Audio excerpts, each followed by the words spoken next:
When the bombs dropped, the smart ones got to the supermarkets and the warehouses, while the brave laid claim to the gun stores and the gas stations. And when one side wanted what the other one had, the fighting was tremendous. A little dessert of tribal warfare after our feast of extermination. And maybe it was good to vent some frustration, but that's why there's no smart, brave people around.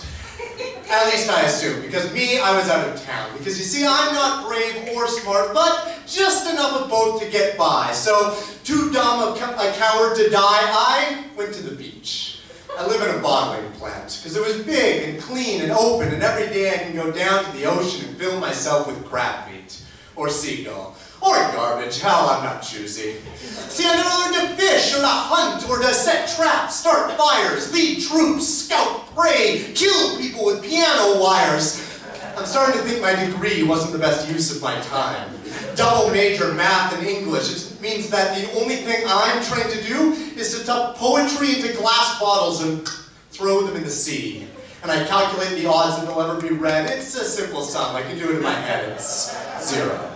I'm Nero, billing while Rome doth burn. And I remember that quote, but I never took the time to learn how to tan leather, or read the weather, or make a fountain pen from a seagull feather. So I was down to my last stolen ballpoint when you walked into the plant, looking, in a word, radiant. Yes, your skin was glowing with a nuclear tan. It was too hot to touch, like a frying pan. The only refreshment was in your eyes, dancing electric green, because you were already laughing at me for staring.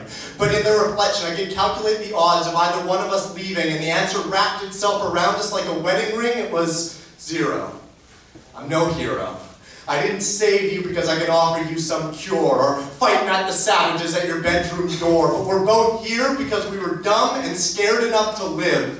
And that means we both get to give each other more purpose than we ever would have known if we lived in a world where the bombs hadn't blown, where we'd be a writer and a waitress, a bartender and an activist, never building, never caring. It's so hard to remember the dramas of way back when. They matter so little now, you have to ask yourself, did they even matter then? But we're happy, and twice as many bottles are getting thrown into the sea.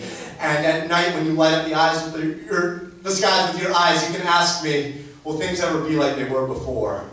Well, Einstein swore that he didn't know how we'd fight the Third World War, but the Fourth would be fought with a stick and a stone. You can't recast the world like a broken bone. It's more like making hamburger back into cow. But in the here and now, I get to say every day what people have wanted to believe since humans came down from trees, and that's this. I love you at the end of the world, and I hope that that matters. I hope that life is something more than anonymous struggle towards World War IV, and while I can't quite prove that it does, every time I check the math, the chance that it doesn't comes out the same.